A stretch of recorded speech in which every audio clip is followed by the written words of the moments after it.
ស្ដីប្រិយមិត្តទាំងអស់គ្នាជាទីមេត្រីសារព័ត៌មានកូរ៉េមួយឈ្មោះ The Chosun បានរាយការណ៍ថាក្នុងអំឡុងពេលនៃការស៊ើបអង្កេតព្រហ្មទណ្ឌដោយព្រះរាជអាជ្ញាតៃវ៉ាន់ទៅលើប្រតិបត្តិការរបស់ក្រុមហ៊ុន Prin Group ដែលមានការិយាល័យនៅតៃវ៉ាន់ដែលជាក្រុមឧក្រិដ្ឋកម្មបោកប្រាស់ក្លែងបន្លំដ៏ល្បីល្បាញមួយរបស់កម្ពុជាភាពចម្រូងចម្រាសមួយបានផ្ទុះឡើងបន្ទាប់ពីជនសង្ស័យម្នាក់ត្រូវបានចាប់ខ្លួន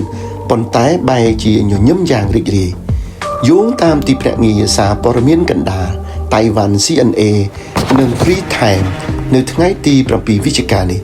បុគ្គលដែលមានទំនាក់ទំនងជាមួយនឹងក្រុមហ៊ុន Prin Group នៅតៃវ៉ាន់ត្រូវបានចាប់ខ្លួនជាក្រុម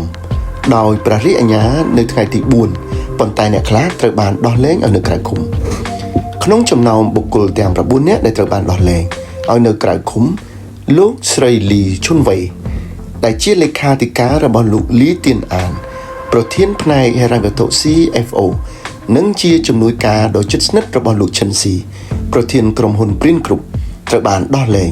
បន្ទាប់ពីបង់ប្រាក់ធានាចំនួនតែ$150,000តៃវ៉ាន់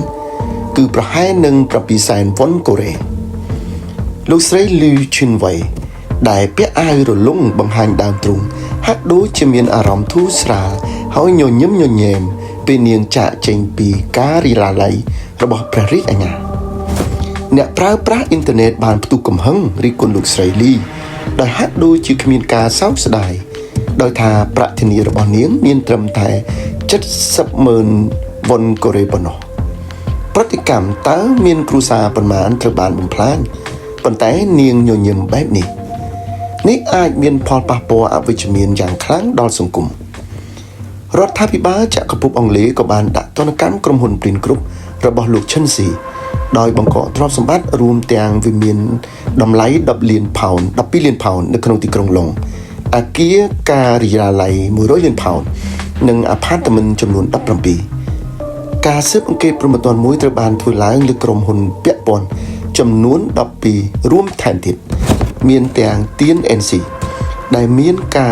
រិយាល័យនៅជាន់ទី15និងទី49នៃអគារដ៏ល្បីតៃប៉េ101របស់តៃវ៉ាន់អចលនទ្រព្យខ្លះទៀតដូចជាផ្ទះប្រណិតចំនួន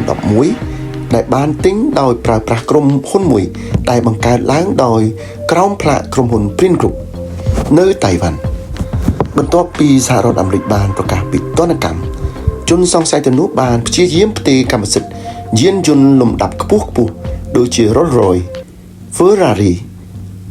Lamborghini និង Porsche ហើយជន្លៀសចេញភ្លាមប៉ុន្តែត្រូវបានរារាំងជាមុនដោយអាជ្ញាធរព័ត៌មានដាច់ដោយឡែកមួយទៀតទីក្រុងតូក្យូកាលពីថ្ងៃទី5វិច្ឆិកាសារព័ត៌មាន GG Press ជនជាតិជប៉ុន13នាក់ថាត្រូវបានឃុំខ្លួននៅមូលដ្ឋានមួយពីបទក្លែងបន្លំជាពិសេសនៅបាវិតដែលជាទីក្រុងមួយនៅភាគអាគ្នេយ៍នៃប្រទេសកម្ពុជាកាលពីថ្ងៃអង្គារម៉ោងក្នុងស្រុកនេះបើយោងតាមលោកខីសាតូអនុប្រធានការិយាល័យជប៉ុនបាននិយាយកាលពីថ្ងៃពុធនៅក្នុងសន្និសីទសារព័ត៌មានមួយនៅទីក្រុងតូក្យូលោកសាតូបានបដិសេធមិនផ្ដល់ព័ត៌មានលម្អិតដោយសារតែករណីនេះកំពុងស្ថិតនៅក្រោមការស៊ើបអង្កេតលោកបានមានប្រសាសន៍ថាស្ថានទូតរបស់យើងប្រចាំនៅកម្ពុជានឹងឆ្លើយតបសមស្របដោយសហការជាមួយអាជ្ញាធរមូលដ្ឋាន